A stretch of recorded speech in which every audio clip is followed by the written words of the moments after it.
les Nations Unies vont enquêter sur le conflit au Yémen.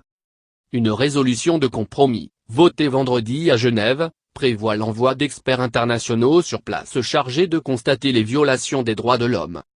Après plusieurs semaines de discussions, une résolution de compromis a été votée vendredi 29 septembre à Genève, au Conseil des droits de l'homme des Nations Unies, ONU.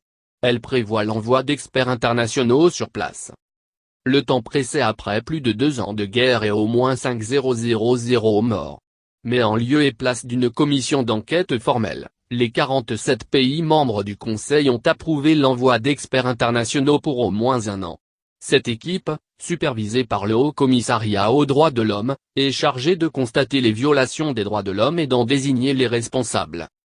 Point de bascule. Un premier projet de résolution, porté par le Canada et les Pays-Bas, a d'abord circulé.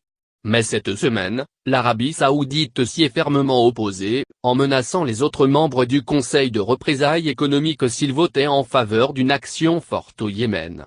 Le Royaume-Uni et la France, grands pourvoyeurs d'armes au régime de Riyad, étaient sur le point de s'abstenir. Une solution de compromis a finalement été trouvée, alors que la situation humanitaire au Yémen ne cesse d'empirer.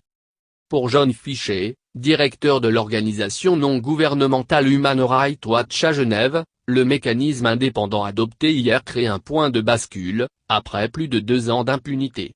Les États membres de l'ONU ont clairement fait savoir que le monde ne restera plus silencieux face au bombardement des maisons des Yéménites, à l'enlèvement de leurs proches, à leurs enfants tués et estropiés par les mines et les bombes à fragmentation.